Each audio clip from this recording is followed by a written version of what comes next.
Pak Ustaz, kenapa Allah menguji seorang hamba? Apa tak tahu Allah dia beriman atau tidak? Allah Maha tahu. Lalu kenapa diujinya? Allah mau kasih tahu si hamba itu dia layak tidak disebut beriman. Allah menguji apakah karena Allah tak tahu? Allah Maha tahu. Wa na'lamu ma tuwaswisu bihi nafsuh. Apa yang berbisik-bisik dalam hatinya kami tahu. Lalu kenapa dia uji? Nampaknya Allah tak tahu saya ini beriman apa tidak, makanya dia uji saya. Allah Maha tahu. Wa huwal alimul khabir. Dia Maha tahu yang tersurat, yang tersirat, yang berbisik, yang terucap, dia tahu. Lalu kenapa dia uji?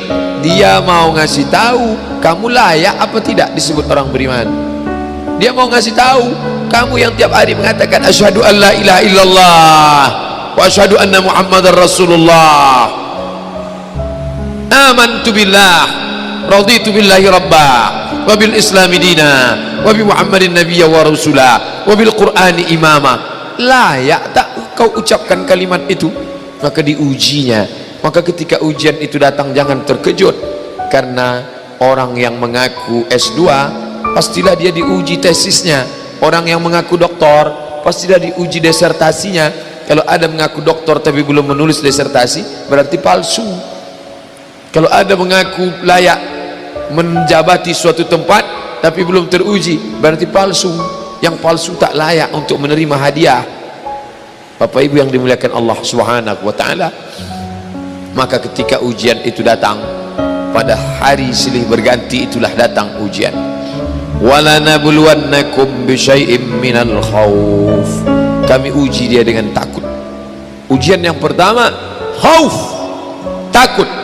Yang kaya takut miskin, yang senang takut susah, yang sayang pada anak takut anak mati, yang sayang pada ayah takut, yang punya istri takut istrinya meninggal, yang punya suami takut suaminya mendahului dia. Takut. Apakah takut itu bisa membuat orang menjadi kafir? Ya, saking takutnya miskin menghalalkan segala cara yang mestinya bukan hak milik dia, dipindah alih nama, menyogok riswah, memakan dengan cara batil. Mengapa orang menjadi menghalalkan segala cara? Yang pertama karena takut. Betapa rasa takut kalau sudah menguasai orang, dia bisa membuat orang menghalalkan segala cara. Seorang istri terlalu takut kehilangan suami, bisa jadi dia menjadikan cara-cara yang tidak disyariatkan Allah. Dandanannya tidak lagi menurut tuntunan Al-Quran, raut wajahnya tidak lagi memakai pakaian yang dibenarkan syariat Islam. Apa yang membuat orang melakukan perbuatan haram? Takut. Artis ingin eksis di panggung hiburan, maka dia buka yang tidak semestinya dilihat oleh bukan mahramnya. Apa yang membuat orang takut? Takut, takut, takut. Walanabluwannakum bisyai'im minal khauf. Kami uji kalian dengan rasa takut. Walju', lapar. Lapar, di mana letak lapar? Perut. Berapa panjang perut? Sejengkal. Gara-gara perut yang sejengkal orang menghalalkan segala cara. Sejengkal perut, sejengkal di atas pusar, sejengkal di bawah pusar.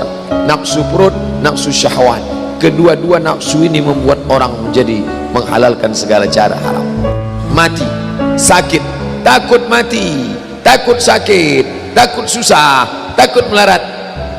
Wathamarat, takut buah-buahan hilang, takut paceklik, takut kemarau panjang, sampai-sampai meminta kepada setan, sampai-sampai memandikan kucing, sampai-sampai membuat sajen. Gara-gara apa itu semua? Takut, takut, takut. Wabasyiris sabirin, berikanlah kabar gembira kepada orang-orang yang sabar. Siapa itu?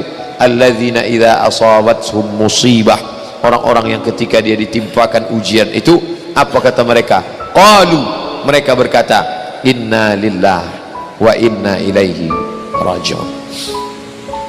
Jangankan harta kami, jangankan anak kami, jangankan suami kami, jangankan rumah kami, jangankan jabatan kami, inna lillah, diri kami ini pun milik Allah, bukan punya kami.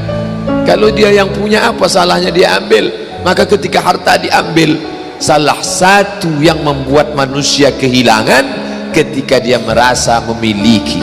ini punya saya, ini milik saya. Kalau orang sudah terlampau memiliki, maka ketika hilang muncul kekecewaan, salah sangka. Makanya kita ini selalu sering salah sangka. Kita sangka punya kita, padahal bukan punya kita. Lillahi ma fis samawati wa ma fil ard. Apa yang di langit, apa yang di bumi, lillah, bukan punya kamu. Kenapa? Kalau sampai kita katakan punya kita, lalu ketika dia hilang kita stres, kita depresi. Orang yang kehilangan anak, dia tidak sedih. Kenapa? Karena itu pergi duluan, nanti dia akan menyusul belakangan. Suami kehilangan istri, dia tak sedih. Kenapa? Karena sudah dibawanya ganti yang baru, Pak Ustadz. Bukan, dia tak sedih. Kenapa? Karena dia tahu nanti saya akan berjumpa dengan dia di tempat yang lebih kekal abadi. Sekarang kalau saya hidup sama-sama dia, dia tua, dia keriput, dia sakit, dia mati. Nanti saya berjumpa lagi dengan dia di mana? Di tempat kekal abadi yang tak pernah sakit, tak pernah mati.